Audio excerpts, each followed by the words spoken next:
I didn't lose my marriage in a fight. I lost it in a text message sent while I was making coffee. The moment my phone buzzed, I felt it in my chest before I read a single word.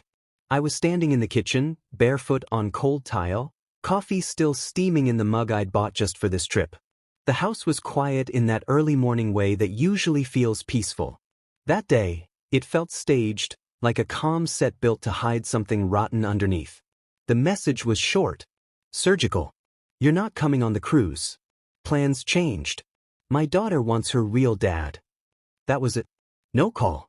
No conversation. No hesitation. Just a sentence that erased me from my own life. For a long second, I didn't breathe. My brain stalled, like it couldn't process how a decade of marriage could be edited out with a few taps of her thumbs. I reread it 3 times, hoping I'd misunderstood the tone, the context, the intent. But there was no ambiguity. I wasn't invited to clarify. I was informed. I looked around the kitchen like the walls might explain it to me. Our family photos stared back, me with my arm around her, her daughter leaning into my side, smiling like I belonged there. Like I mattered. Like I wasn't optional. I had raised that girl. Packed her lunches. Sat through parent-teacher meetings where teachers looked at me and said, "Dad," without hesitation. I was the one who stayed up late helping with homework while my wife worked double shifts. The one who taught her how to ride a bike, how to tie her shoes, how to trust men. And now, apparently, I was a phase she'd outgrown. My coffee went cold in my hand, but I didn't notice. I was too busy replaying the sentence in my head. My daughter wants her real dad. As if I were a placeholder. A rental. Something useful until the original showed up. I typed back slowly. What do you mean I'm not coming? The typing dots appeared. Then disappeared. Then appeared again. Finally. It's complicated. Don't make this harder than it already is. That's when the numbness started to creep in. Not anger. Not sadness. Detachment. I realized something terrifying in that moment. This conversation had already happened, just not with me. Decisions had been made in rooms I wasn't in. My role had been discussed, evaluated, and quietly downgraded. I set the phone down and walked through the house. Her suitcase was gone. Not half-packed. Not waiting by the door. Gone. So was her daughter's. They had planned this exit efficiently. Cleanly. Like professionals who didn't expect resistance. I stood in the hallway and laughed once. Short, sharp, humorless. The sound echoed and died fast, like it was embarrassed to exist. I thought back to the last few months. The late nights she'd been too tired to talk. The way she'd started saying we less often. The way she corrected her daughter when she called me dad. I had noticed it all. I had ignored it anyway. Because men like me don't ask hard questions when the answers might cost them everything. I went into the bedroom. My clothes were still there, folded neatly, like museum exhibits. Evidence of a life that had already ended. Her side of the closet was half empty, hangers spaced out with military precision. This wasn't a last-minute decision. This was a plan. My phone buzzed again. "We'll talk when I get back," she wrote. "Please don't do anything dramatic." I stared at that line longer than the others. Don't do anything dramatic. As if disappearing me from my own family wasn't already a performance. I sat on the edge of the bed and felt something crack. Not loudly, not all at once. Just a small internal fracture, the kind that spreads quietly until the whole structure fails. I thought about my life the way it looked from the outside. Stable job. Mortgage. Marriage. Routine. And how fragile it all really was. How conditional. How easily revoked. I picked up the cruise itinerary from the dresser. I had printed it weeks ago, highlighted the excursions, booked the dinners. I had been excited in a way I didn't let myself be often. I folded the paper once. Then again. Then dropped it in the trash. My phone buzzed again. "Please understand," she added. "This is what's best for everyone. Everyone. Except me." That's when the thought hit me, not as an impulse, but as a calm, almost logical conclusion. If I could be removed this easily, then I didn't belong here in the first place. I stood up slowly. My hands weren't shaking. My heart wasn't racing. I felt clear. Clarity is dangerous when you've been living in denial. I walked back into the kitchen, rinsed the untouched coffee down the sink, and set the mug upside down to dry. The small domestic gesture felt absurdly final. I looked at my phone one last time. I didn't reply. Because I finally understood something I should have learned years ago. If someone can erase you without a conversation, they've already erased you in their heart. And once you see that, staying becomes the real act of desperation. I grabbed my keys. Paused at the door. Let my hand rest on the handle longer than necessary. I wasn't angry yet. That would come later. Right now, I was something far more dangerous. I was done pretending I belonged somewhere I was no longer wanted. And as I stepped out into the morning light, one thought settled into my chest with unsettling calm. If this house, this marriage, this life can be taken from me so easily, maybe it was never mine at all. I locked the door behind me. And for the first time, I didn't know if I was walking away from my life or toward myself. By the time I got back home, the house already felt different. Nothing had moved. Nothing was broken. Every chair was where it belonged, every picture still hanging straight on the walls. But the air had shifted, like a room after an argument where no one bothered to clean up the words that were said. I closed the door behind me and didn't lock it right away. For years, this place had been my proof. Proof that I was doing life correctly. Proof that I was reliable, stable, chosen. I had signed the mortgage with a steady hand, convinced that permanence was something you earned by showing up every day and paying your share. I used to think ownership meant safety. Now it felt like evidence. I walked through the living room slowly, letting my fingers trail along the back of the couch. We'd picked it out together, after 3 stores, 2 arguments, and 1 exhausted compromise. She wanted something lighter. I wanted something durable. We bought it because it worked for both of us. That phrase echoed in my head. Worked for both of us. I stopped in front of the bookshelf. Her novels leaned casually against my old hardcovers, like they'd always belonged together. On the top shelf sat a framed photo from a barbecue 3 summers ago. Her daughter was on my shoulders, laughing, one hand tangled in my hair. People had taken pictures that day. No one asked where the real dad was. I turned the frame face down. Not because I was angry. Because I couldn't breathe with it watching me. The kitchen clock ticked too loudly. Every second felt exaggerated, like it was trying to remind me that time was passing and I was standing still. I opened the fridge. Half a lemon in the crisper. Leftover pasta in a glass container. Her almond milk next to my regular one, separated like they always were. We had shared a house. We had never really shared space. I leaned against the counter and let my head drop forward. For a moment, I wondered if this was the part where I broke down. Where I slid to the floor and let the weight of it all finally crush me. But the tears didn't come. Instead, something colder surfaced. A memory I hadn't wanted to look at before. Every time I had felt like a guest in my own life. Every decision I had quietly deferred. Every disagreement I had softened. Every time I told myself that being easy to live with was the same thing as being loved. I thought about how often I had adjusted my expectations instead of voicing them. How often I had chosen peace over honesty. And how peace, it turned out, was just silence with better branding. My phone buzzed on the counter. I didn't pick it up. I already knew it was her. I walked down the hallway instead, past the bathroom we'd remodeled last year. New tile. New fixtures. Another investment in a future that apparently had an expiration date. In the bedroom, I opened the closet. My clothes were still there, lined up neatly like soldiers awaiting orders. Her side was thinned out, gaps between hangers that hadn't been there yesterday. She hadn't taken everything. Just what she needed. That hurt more than if she'd taken it all. I sat on the edge of the bed and stared at the wall across from me. That wall had seen everything. Arguments whispered late at night, apologies muttered into pillows, promises made because it felt safer than changing. I realized something then. This house wasn't a home. It was a holding pattern. A place I stayed because leaving felt riskier than being slowly erased. My phone buzzed again. I picked it up this time. "We'll talk when I'm back," her message read. "Please don't make this harder than it needs to be." Harder for who? I typed a response. Deleted it. Typed another. Deleted that, too. Anything I said right now would be interpreted as emotion. And emotion, I had learned, was something she used as leverage. I set the phone down and stood up. That's when the thought came, not dramatic, not impulsive. Practical.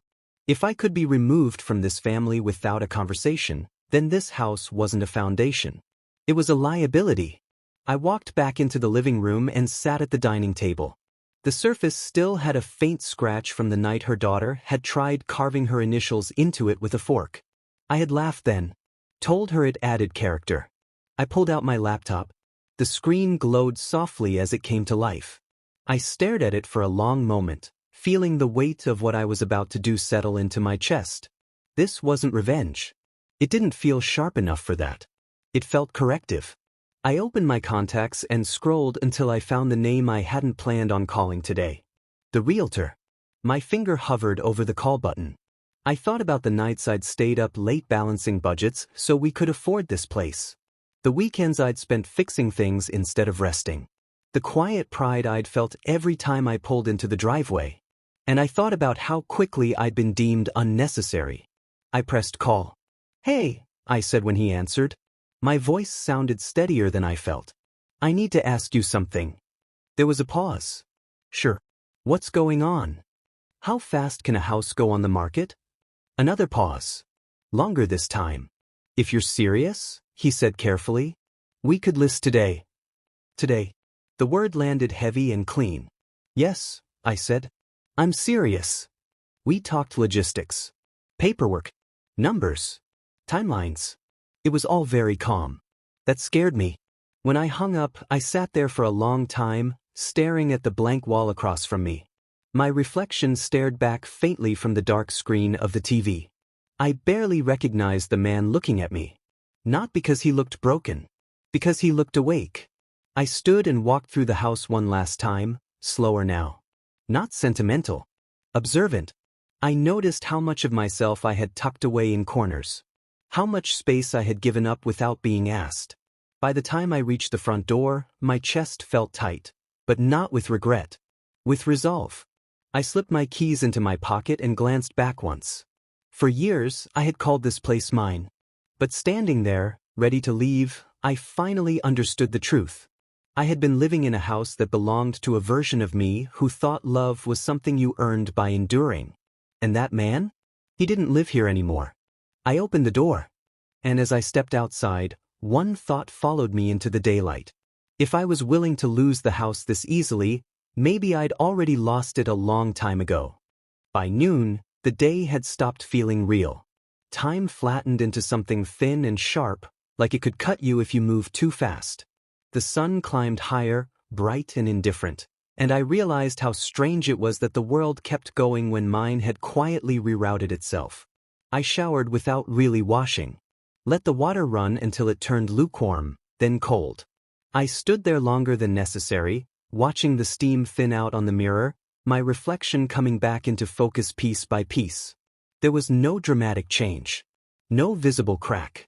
Just a man who looked slightly more alert than he had the day before. That scared me more than looking broken. I put on a clean shirt and jeans, the kind I wore for errands that mattered. I checked my wallet, my keys, my phone. 3 anchors. Everything else felt negotiable. On the drive back to the house, I noticed how automatic my movements were. Red lights. Turns. Familiar streets. Muscle memory carrying me forward while my mind stayed a step behind, trying to catch up with the version of me who had already decided something. I parked in the driveway and sat there with the engine running. This was the last chance to stop. To tell myself I was overreacting. To wait for her to come back. To believe the explanation would somehow make it better. I turned the engine off. Inside, the house greeted me the same way it always had, with quiet expectation. As if it assumed I would keep holding everything together. I didn't. I opened my laptop at the dining table again. The same spot. Same chair. Same faint scratch in the wood. Different man. The realtor sent over documents faster than I expected. Clean PDFs. Neutral language. No emotion attached to any of it. I skimmed the numbers, not because I didn't trust them, but because reading them felt like proof that this wasn't just a thought anymore. This was momentum. My phone buzzed. Her name lit up the screen. I didn't answer. Not because I was being cruel. Because I finally understood something about myself. If I heard her voice right now, I'd default. I'd explain. I'd soften. I'd start negotiating my own worth again. I wasn't ready to be that man. I silenced the phone and slid it face down. The first signature felt heavier than I expected. My hand hesitated, pen hovering over the line. I thought about the version of me who had signed the original mortgage. Hopeful, certain, convinced that stability was the same thing as security. I signed anyway. The second signature came easier. By the third, my hand was steady. Each stroke felt less like destruction and more like subtraction. Removing weight I'd been carrying so long it had started to feel normal. When I finished, I leaned back in the chair and closed my eyes. For a moment, I waited for regret. It didn't come. What came instead was an unfamiliar calm. Not happiness. Not relief. Clarity. I logged into the bank next. Joint account. Savings. Credit cards. I had always thought separating finances would feel hostile. Aggressive. Like drawing a line in the sand. In reality, it felt administrative. Necessary. I transferred what was mine. Not everything. Just what I had earned, what I had contributed, what I could justify without needing to defend myself. The confirmation screen blinked back at me. Transfer complete. Another small click. Another quiet door closing. My phone buzzed again. This time, it was a voicemail notification. I stared at it. There was a version of this day where I listened. Where I let guilt crawl back into my chest and rearrange the furniture. I deleted it. The sound was soft. Final. I canceled the credit cards next. One by one. Each automated voice thanked me for my call, asked me to confirm my identity, assured me everything would be taken care of. I wondered how many men had done this same thing while pretending it was just a financial decision. By the time I hung up, the house felt larger. Emptier. I stood and walked through it again, not slowly this time. Efficient. Purposeful. I unplugged things that didn't need to be running. Collected important documents. Packed a small bag. I left most of my clothes. I didn't need reminders. In the bedroom, I paused at the nightstand. There was a photo tucked into the drawer, me, her, and her daughter at the beach last year. Sunburned. Smiling. Looking like a family. I held it for a moment. Then I put it back. Not everything needs to come with you. At exactly noon, my phone rang again. I answered this time. "Where are you?" she asked. No greeting. No softness. "At home," I said. "What's going on? Why aren't you responding?" I looked around the empty living room. "I'm handling things," I said. There was a pause. "Handling what?" "My life." Her breath caught. "Just slightly." "You're being dramatic," she said. "This isn't what you think." I almost laughed. "Then what is it?" I asked. Silence. That told me everything. "We'll talk when you get back," I said. "Enjoy the cruise." I hung up before she could respond. My hands were shaking now. Not with fear. With adrenaline. I took one last look around the house. Not with nostalgia. With assessment. By the time she came back, this place would no longer be a discussion. It would be a fact. I locked the door behind me and slid the keys into my pocket.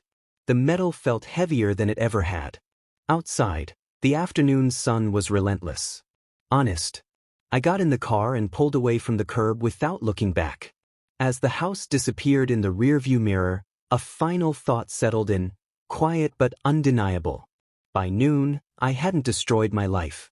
I had stopped protecting a version of it that no longer protected me. And once that line is crossed, there's no such thing as going back. Only forward. Whether you're ready or not. The motel room was smaller than I expected. Bare walls, a single bed, a desk, and a lamp that flickered slightly when I turned it on. The hum of the air conditioning was relentless, a steady white noise that somehow made the silence more profound. I hadn't realized how loud my own thoughts could be until they had nowhere else to go. I sank onto the bed and let myself breathe fully for the first time in days. It was strange, peaceful even, but not comforting. Comfort required history, memories, a sense of belonging. This room had none of that. It was neutral territory, which was exactly what I needed. My phone sat on the nightstand, a sleeping predator. Missed calls and voicemails stacked up like evidence I wasn't ready to confront. I stared at it, trying to ignore the buzzing anxiety that came with each notification. Every ping was a reminder that my decisions had consequences. I thought about the house. About the way the rooms had always felt too organized, too perfect, as if every object had been placed to remind me of my role. I had been the man who cleaned up, fixed things, managed schedules, controlled finances, smiled on demand.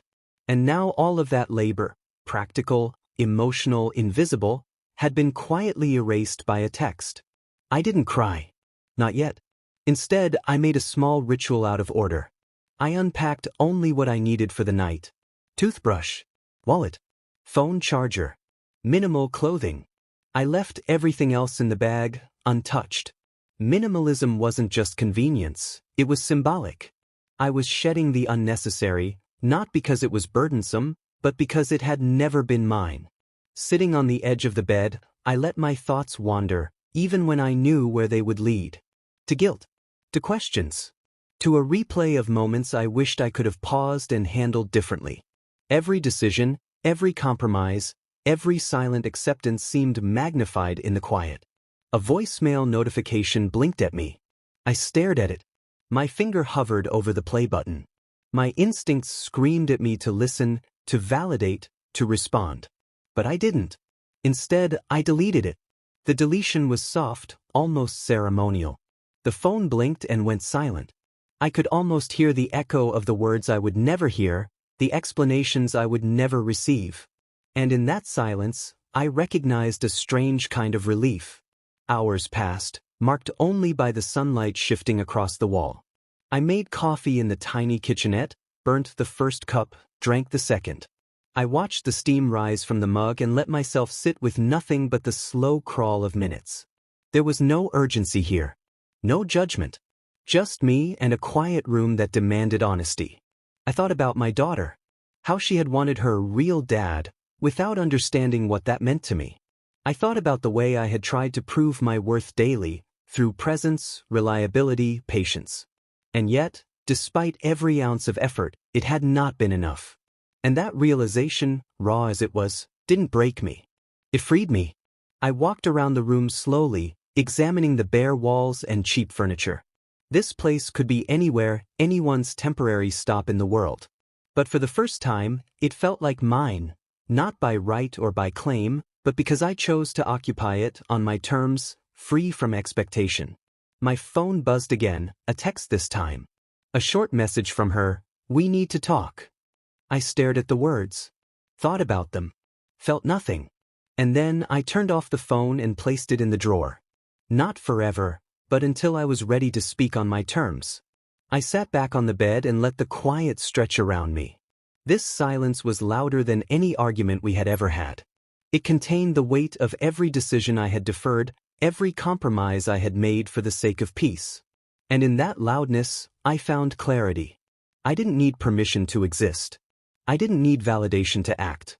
I didn't need her acknowledgement to know my own value. By nightfall, I had unpacked just enough to survive, but left most of the baggage, both literal and emotional, behind. I stared at the ceiling, watching the faint shadows of the lamp sway across the blank expanse, and I realized that this was the first time in a long time I had been alone without needing anyone's approval. For the first time, I was comfortable with being uncomfortable. Somewhere in the quiet, I acknowledged the truth I had been avoiding. The life I had built for them was not mine. The love I had given them had been real, but it had been conditional, unreciprocated in the ways that mattered. And that wasn't weakness. That was information. I leaned back, closed my eyes, and let the day stretch its final light across the room. The silence was loud, but it was honest. It didn't demand anything from me except presence. And that, for now, was enough. Tomorrow I would decide what to do next. But tonight I would simply exist. Alone, intact, and awake. Morning came slow, filtered through the thin curtains of the motel room like hesitant light spilling secrets it didn't know how to deliver. I stayed in bed longer than I should have, staring at the ceiling, letting my mind wander over the wreckage and quiet victories of the last 2 days. I thought about my daughter first. Not the one who had demanded her real dad the other day, not the one caught between loyalties, but the little girl who had trusted me with her world, who had learned to call me dad without hesitation. I wondered if she understood the kind of man I had been trying to be, not perfect, but present. I thought about my wife next. Not the person who sent the text or orchestrated exclusion, but the one I had loved, the one I had compromised with, the one whose absence now felt like air I had been holding in and didn't realize I needed to exhale. And then I thought about me. The man who had bent himself into shapes for others, who had smoothed out every rough edge of his own life to make it palatable.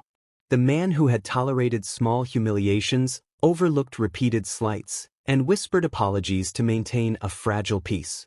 I had convinced myself that enduring was strength, that patience was virtue, that giving up pieces of myself was love. It wasn't. It was avoidance. I got up and paced the room, bare feet on the cold carpet, running my hands over the cheap desk and dresser. I imagined each surface as a canvas, a ledger for every compromise I had ever made. Each line of the imaginary ledger revealed a pattern. I had avoided confrontation to avoid being alone. I had silenced my needs to keep the peace. I had deferred my desires to preserve an illusion. And that illusion had ended with a single text. I sat back on the bed and closed my eyes. Breathing slow, measured.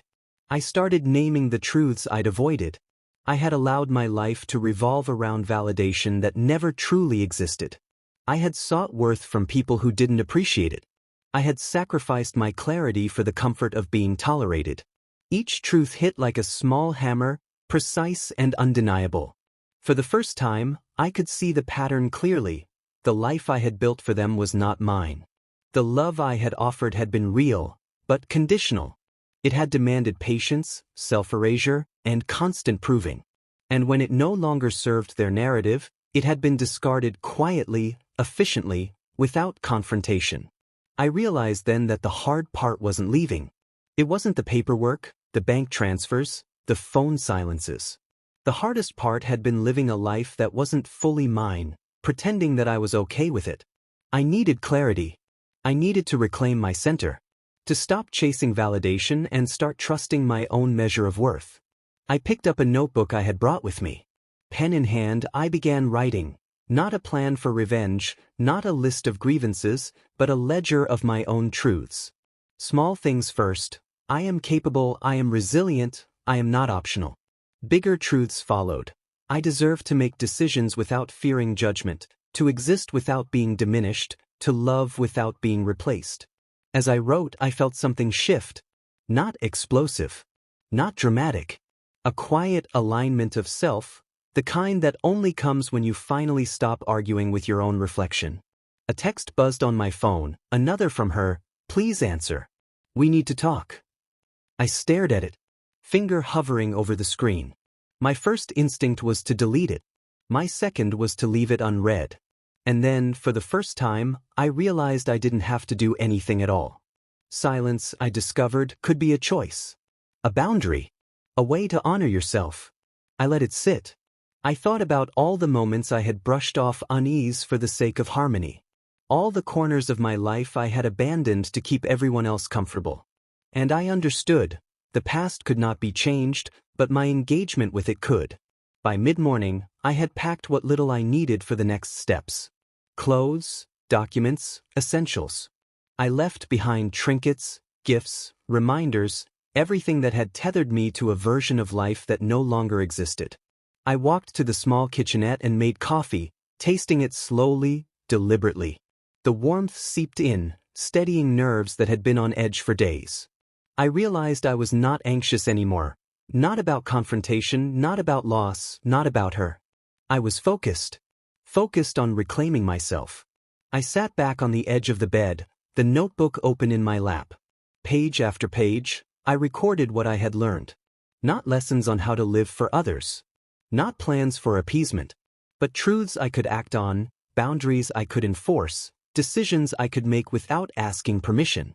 I finally understood that self-worth was not earned through sacrifice.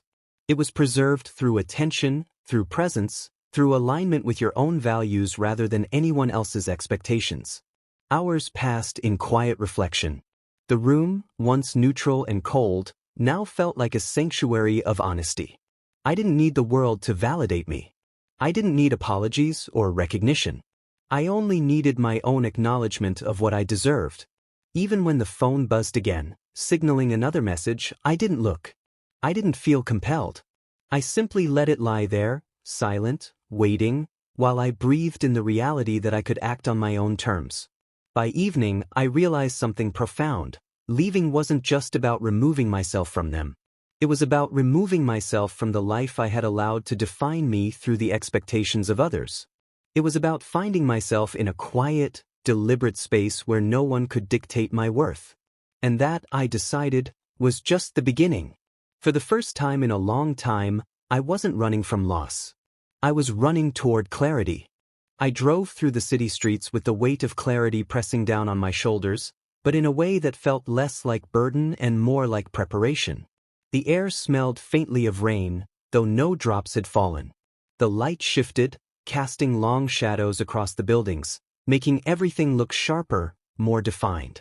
For the first time, I wasn't moving through life on autopilot. I was deliberate, conscious, ready. The house was still on my mind. Not with nostalgia, not with longing, but with precision and assessment. A ledger of what was mine, what had been borrowed, what had been assumed without my consent. I wasn't there to reclaim space that had never been truly mine. I was there to close a chapter and make it impossible for anyone else to rewrite it. I parked the car a block away and walked the rest, letting each step build resolve. The familiar streets looked smaller, as if the perspective of detachment had shrunk them.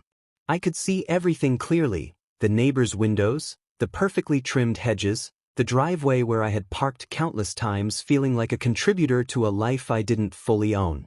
Inside, the air was still warm, slightly stale, but I didn't flinch. My eyes scanned the rooms with the calm of someone auditing their own past. Every object was neutral now, not imbued with obligation, expectation, or compromise. I had already decided where I stood. This was not about anger. It was about closure. I called the realtor from the kitchen table, making sure the documents were in order. "We're moving forward today," I said. "No exceptions." There was no hesitation in my tone.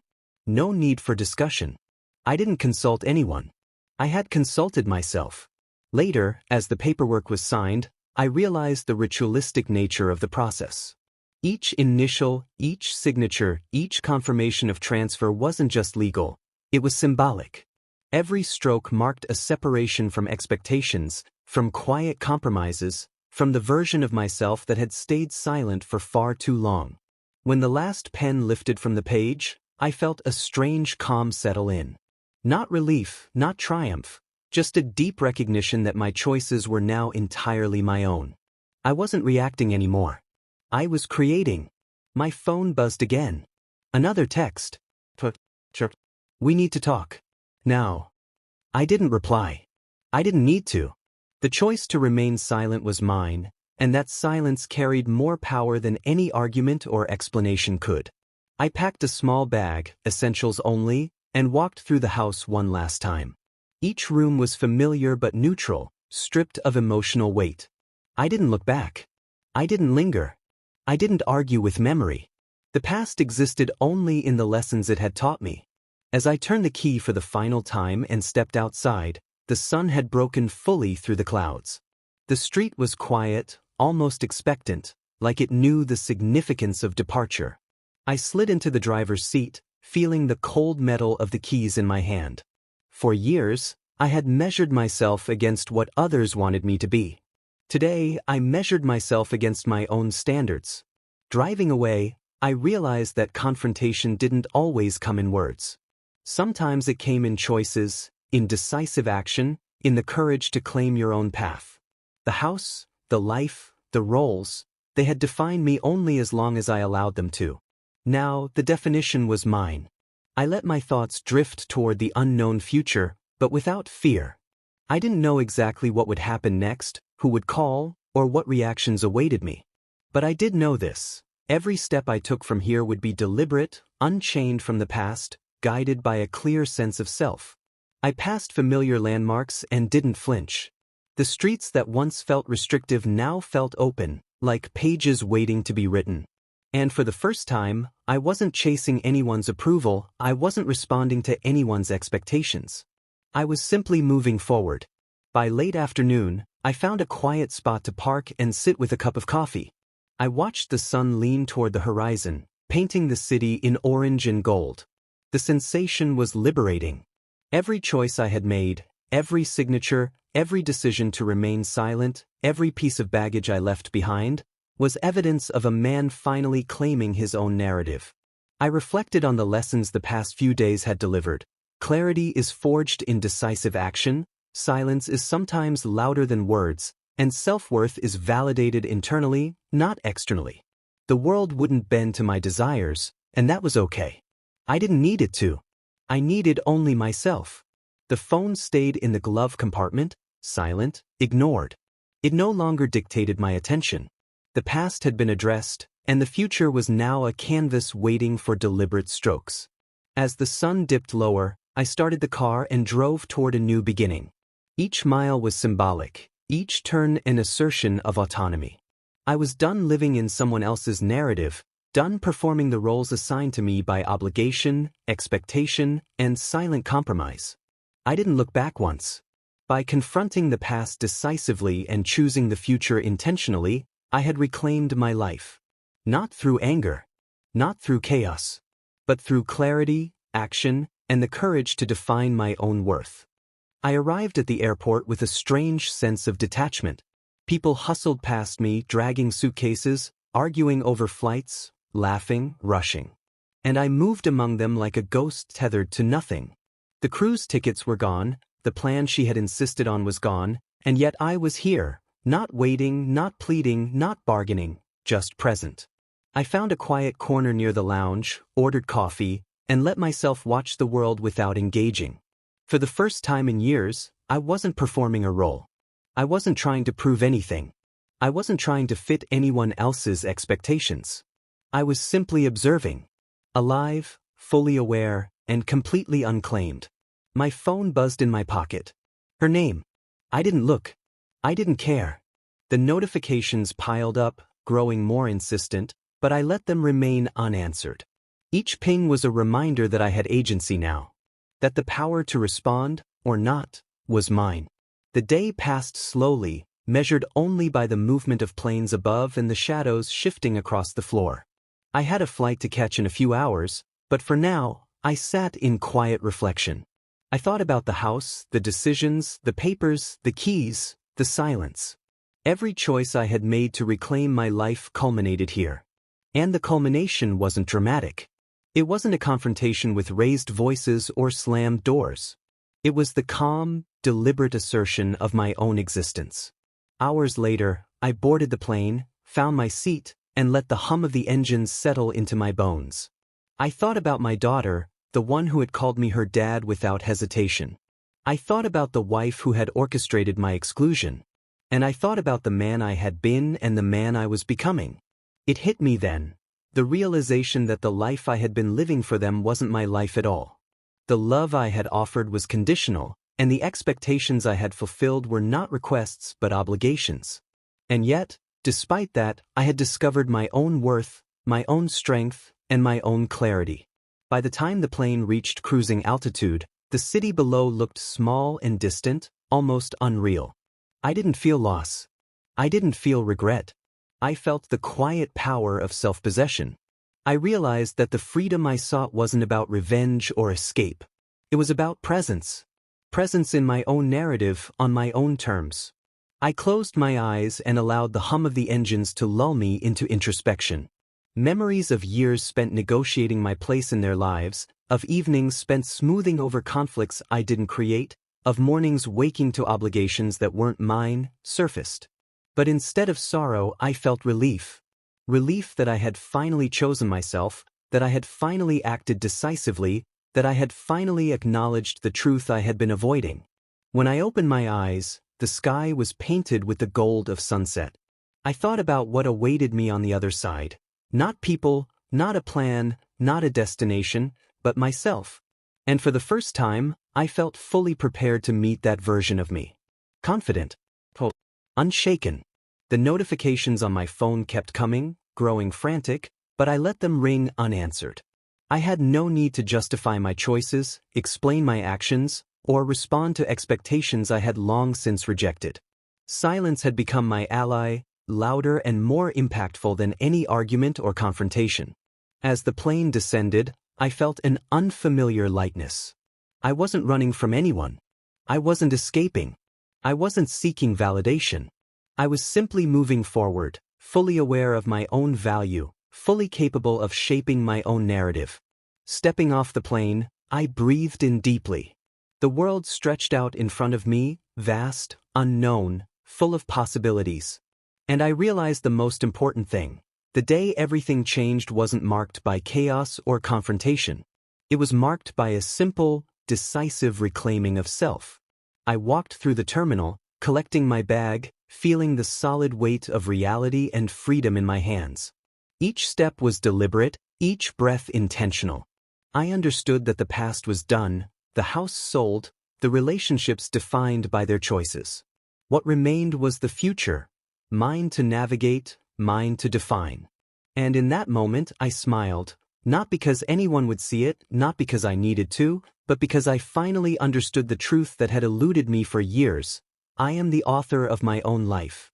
Every decision, every choice, every act of self-respect, no matter how quiet or deliberate, is a line in my story, and I am done letting anyone else write it for me. I stepped off the plane into the crisp evening air and felt a weight I didn't know I had been carrying lift from my shoulders. The city lights glimmered like distant stars, each one a reminder that the world is vast, full of possibilities, and indifferent to the expectations others try to place upon you. And for the first time in a long time, that indifference felt liberating rather than threatening. I collected my bag and walked through the terminal, feeling the solid reality of my decisions settle around me like a protective coat. The house was sold. The accounts separated. Every tangible tie that had held me in a life that wasn't fully mine had been addressed, resolved, and laid to rest. What remained was something far more valuable, the freedom to define my own narrative. I found a quiet spot outside the terminal, took a deep breath, and let it fill every part of me. For years, I had chased validation, approval from people who never measured up to the standards I had for myself. I had sacrificed comfort, clarity, and even joy for the sake of maintaining appearances, smoothing over conflicts, and proving worth where none was asked for. And now, stripped of all that, I felt awake, present, and profoundly myself. I thought about my daughter. The bond we had wasn't broken. She had learned from me, trusted me, and loved me, and that trust and love weren't contingent on convenience or circumstance. I carried that with me like a talisman, a reminder that authenticity matters more than compliance. Her texts and voicemails sat in my phone, unread, but they no longer had power over me. I didn't need to justify, explain, or defend. I didn't need their acknowledgement to validate my choices. I had reclaimed my agency, and that was enough. Walking through the city streets, I felt the rhythm of life around me, cars passing, conversations drifting, the smell of food from street vendors, the hum of countless lives intersecting. And yet, in that chaos, I was calm, present, observing without reaction. I had learned that true empowerment doesn't come from controlling others. It comes from controlling yourself, your decisions, and your perception of your own worth. I stopped at a small cafe and ordered coffee. As I sipped, I allowed myself to reflect on the journey, the shock of the text, the quiet assessment of the house, the deliberate actions that severed what wasn't mine, the acceptance of silence, and the careful reclaiming of my narrative. Every step had been deliberate, measured, and intentional. Every action had built upon the last, leading to this moment of clarity and power. And in that clarity, I saw a life that was fully mine. Not dictated by others' expectations, not defined by conditional love, not restricted by unspoken obligations. I saw a life where I could choose my path, assert my boundaries, and honor my own values. A life where decisions were guided by understanding and self-respect rather than fear or compliance. I smiled, Not for anyone else, not to prove anything, but because I finally understood that life could be fully reclaimed when you stop surrendering to the scripts written for you. The liberation I felt wasn't dramatic. It wasn't loud. It was a quiet, steady power, the kind that grows from deliberate action and unwavering self-respect. As I walked back to my car, the city around me seemed to stretch endlessly, each street and intersection a metaphor for the choices yet to come. I didn't need to look back at the past. The house, the relationships, the compromises, they existed as lessons, nothing more. And those lessons had been absorbed, internalized, and converted into clarity. Sitting behind the wheel, I started the engine and felt a pulse of possibility surge through me. The road ahead was undefined, vast, and unclaimed. And I would navigate it on my terms, fully aware of my own value, fully committed to my own narrative, and fully free to pursue the life I chose. For the first time, I felt it, not fear, not regret, not uncertainty, but empowerment. The kind of empowerment that comes from reclaiming every inch of yourself that was ever ceded for approval, peace, or acceptance. I drove into the night with nothing but intention guiding me, nothing but clarity steering me, and nothing but myself to answer to.